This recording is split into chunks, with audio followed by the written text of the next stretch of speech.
సినీ నటుడు జనసేన అధినేత పవన్ కళ్యాణ్ 70,000 ఓట్ల మెజారిటీతో భారీ విజయాన్ని సొంతం చేసుకున్నారు. పిఠాపురం నియోజకవర్గం నుంచి ఎమ్మెల్యే అభ్యర్థిగా పోటీ చేసినటువంటి పవన్ కళ్యాణ్ ఇలాంటి విజయాన్ని సొంతం చేసుకోవడంతో అభిమానులు పండుగ చేసుకుంటున్నారు. ఇక సినిమా ఇండస్ట్రీ మొత్తం పవన్ కళ్యాణ్ కు అభినందనలు తెలియజేస్తున్నారు.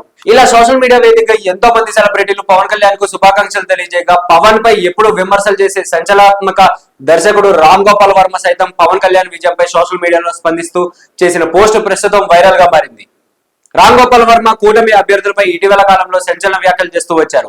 ఇక ఈ ఎన్నికల్లో కూటమి భారీ విజయం సొంతం చేసుకోవడంతో వర్మ సోషల్ మీడియా వేదికగా పవన్ కళ్యాణ్ గెలుపుపై స్పందించారు.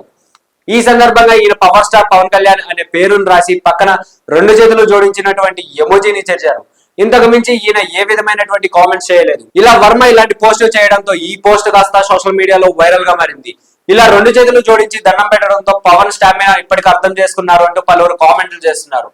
అలాగే మరికొందరు పవన్ మెజారిటీ చూసి వర్మ నోట మాట రాలేదని ఈయనపై భారీ స్థాయిలో ట్రోల్స్ చేస్తున్నారు. ఏది ఏమైనా పవన్ కళ్యాణ్ గెలుపు అభిమానంతో ఎంతో ఉత్సాహాన్ని నింపింది. ఇక చిత్ర పరిశ్రమ సైతం కూటమి విజయంపై ఎంతో సంతోషం వ్యక్తం చేస్తూ అభినందనలు తెలియజేస్తున్నారు. సో ఇలాంటి మరిన్ని ఇంట్రెస్టింగ్ అప్డేట్స్ కోసం please do like, share, subscribe to our YouTube channel.